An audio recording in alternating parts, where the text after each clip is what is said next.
Hey there again, folks. Luke McDonald here with another video journal entry in my Teaching in Catholic Education, Teaching in Catholic Schools education course through York University's e-learning modules. The theme of today's video will be the 10 building blocks of the Catholic faith.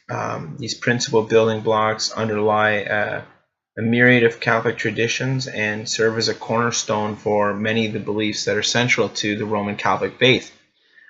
Just because of length, rather than discuss, explain, and reflect on all 10, I'm going to limit myself to just 5. So I'm going to look at half of them today. Basically briefly outline them, discuss why I either strongly agree with it, or in some cases I may raise some points of concern for me, or just some slight concerns, I should say, with some of these principles. So first off is principle number 1, which is the principle of human dignity. Actually, before I jump into these, I'll outline the ones that I'll be talking about today, which is going to be 1, the principle of human dignity; 2, the principle respect for human life; 3, the principle of association; number 7 is the principle of stewardship; and number 9 is the principle of human equality. So I'll start with principle 1 of human dignity.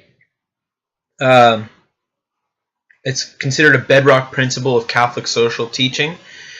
It essentially says that every human being, regardless of race, sex, age, national origin, religion, sexual orientation, employment or economic status, health, intelligence, achievement, or any other differentiation characteristic, is worthy of respect.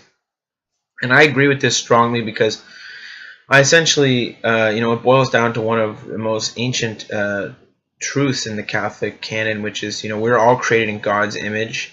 We are all created through His love and divinity, and in that sense, certainly deserving of respect, love, and care from other human beings. So I definitely agree, obviously, with the principle of human dignity. Next, the principle of respect for human life. Essentially, in a nutshell, feels that all human life is precious and therefore worthy of protection and respect. This one, I guess, deals with wrongly attacking innocent human life, whether it's through war, murder, and in some cases, abortion as well. The Catholic tradition sees the sacredness of human life as part of any moral vision for a just and good society. And I couldn't agree more with that. Obviously, I do feel that every person has a right to life.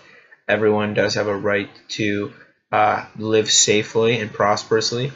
Though I must admit that if there is one principle that I am a bit torn on, especially in regards to the issue of abortion, it may be the principle of respect for human life. For me, I do consider myself torn on the pro-life and pro-choice debate.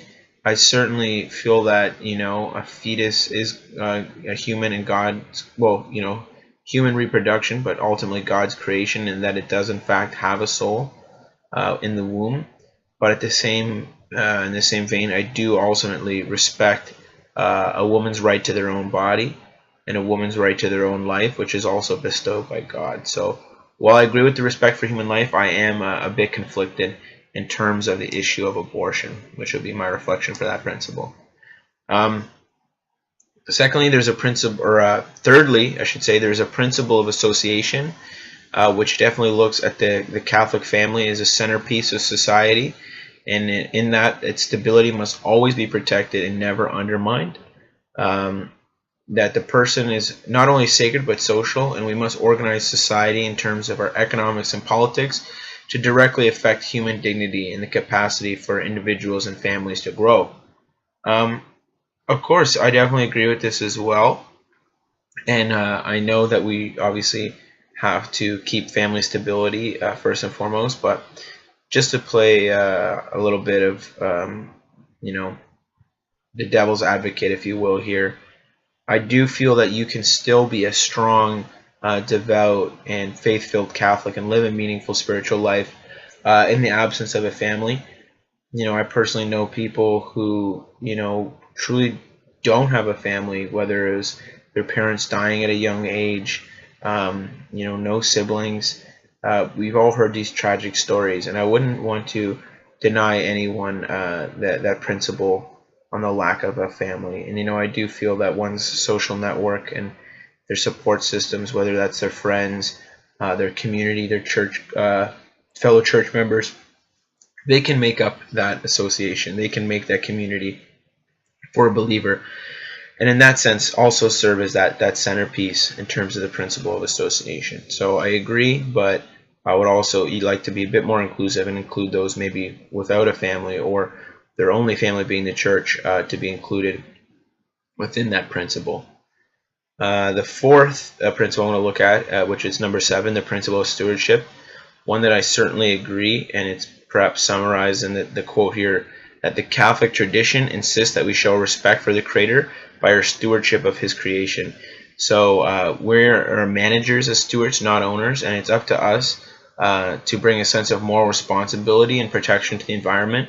I think in 2017 this issue is growing more dire and dire by the month and year. You just having recently watched the Academy acclaimed documentary Before the Flood with Leonardo DiCaprio, seeing some of those scenes of massive, absolutely massive, enormous climate change and the effects that it's having on all types of environments across the world, and even more importantly, seeing those world leaders not acting as stewards. In fact, they're usually acting as capitalists looking to exploit the resources of the environment and gain from it rather than steward and protect it. So a very concerning principle, and one that I try to bring to the center in my teaching, and one that I try and reinforce with my students, that the earth, though it's God's creation, is finite in the resources that we have, and its tolerance can only go so high before it's exploited too far and done irreparable damage. Finally, this one's central to me as a teacher, and I think should be held in high regard by any Catholic educator, which is the principle of human equality, which essentially means that the equality of all persons comes from their essential dignity and creation by God. While differences in talent are part of God's plan, social and cultural discrimination and fundamental rights are not compatible with God's design. Essentially, what this boils down to is we should not be treating those with physical, mental exceptionalities, or people who belong to a different sex, sexual orientation, gender, ethnicity, and so forth, treating them as inferior or lesser than us because we belong to a specific social identification. We should all strive towards equality, and in the journey towards it, while it has its problems, I would certainly endorse equity as a vehicle to do so. Providing the accommodations, providing that support to those who need it more than others, in the hopes that we can all join hands as God's family and reach that horizon of equality together. Certainly something that I, as a person and educator, strive for, and I try to ensure that my classroom reflects justice, equality, equity, inclusivity, and make sure that everyone's welcome and all voices matter. And with that, that concludes my reflection on the 10 building blocks or principles of the Catholic faith. Thanks for listening. Thanks for watching, folks. Have a great afternoon. Cheers now. Bye-bye.